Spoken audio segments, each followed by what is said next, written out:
জরিপের বিষয়ে প্রাথমিক পরিকল্পনা হয়েছে বিবিএসের মাধ্যমে হাউসহোল্ড সার্ভে। সংবিধান সংস্কার কমিশন এবং আরও দুটো কমিশন একই প্রক্রিয়ায় প্রায় 46,000-এর বেশি হাউসহোল্ডে সার্ভে করেছিল। আমরা সেটাই ব্যবহার করতে চাচ্ছি, যে কারণে আমি বললাম যে প্রাথমিক পর্যায়ে এই সিদ্ধান্তটা হয়েছে। এখন কি বিষয়ে সেটা হচ্ছে প্রশ্নপত্র তৈরি করা, তাই তো, যে কোন বিষয়গুলো, কারণ 166টা প্রস্তাব নিয়ে কোনো জরিপে কেউ অংশগ্রহণ করার জন্য সম্মত হবেন এরকম আশা করতে পারছি না আমি।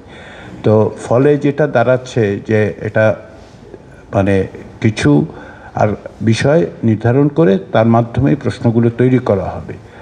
আর যেটা আব্বাস আপনি বলছেন প্লুরালিজমের বিষয়ে, দেখুন অনেক ক্ষেত্রেই যেটা হয়েছে আলোচনার টেবিলে যেটা হয়েছে সেটা হচ্ছে যে প্লুরালিজমের যে মৌলিক জায়গাটা সেখানে কিন্তু অনেক দলই বলেছেন এটা ঠিক আছে, কিন্তু যেটার এক ধরনের অর্থ তৈরি হয় বা এক ধরনের অর্থ পারসিভড হয়, এই পারসিভড হলে যেটা হয় সেটা হচ্ছে যে এতে করে একটা বিভ্রান্তির সৃষ্টি হতে পারে, ভিন্ন মত তৈরি হতে পারে।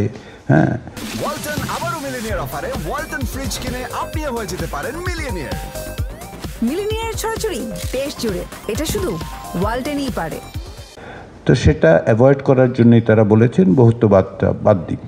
তার বিকল্প হিসেবে কি, কেউ তো ভিন্ন শব্দ খোঁজার কথাও বলেছেন, আমরাও বলেছি দেখুন, কিন্তু আপনার সেকুলারিজমের কথা বললেন। বাংলাদেশের সংবিধানে সেকুলারিজমের অন্তর্ভুক্তির পর 53 বছরে 18 বছরের কম সময়ে বাংলাদেশের সংবিধানে আসলে ধর্মনিরপেক্ষতা রাষ্ট্রীয় এবং সংবিধানের মূলনীতি ছিল। ওই সময়ও যে পরিস্থিতি ছিল, যখন ছিল না তখনও যে কতটা মৌলিক পার্থক্য হয়েছে কিনা সেটা আপনারা অনুসন্ধান করতে পারেন। এখন যে বহুত্ববাদিতা বা সেকুলারিজম না থাকলে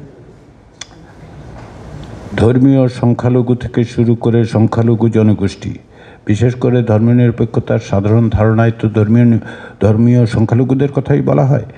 বাংলাদেশের রাষ্ট্রের ক্ষেত্রে তো সংখ্যালঘু বলে পরিচিত যারা, তাদের প্রোটেকশনের ব্যবস্থা খুব কম। আপনি যদি দেখেন তাহলে দেখবেন যে সংবিধান সংস্কার কমিশনের পক্ষ থেকে এই রেকগনিশনের জন্য একটা ক্লজের কথা বলা হয়েছে সংবিধান। আমি এটা এখানে উল্লেখ করিনি, কিন্তু অধিকাংশ রাজনৈতিক দলই এই ধরনের একটা ক্লজ, যেখানে সব ধরনের মানে ডিভার্সিটিকে ইনকর্পোরেট করা যায়, তার একটা কমিটমেন্টের কথা কিন্তু বলা হচ্ছে।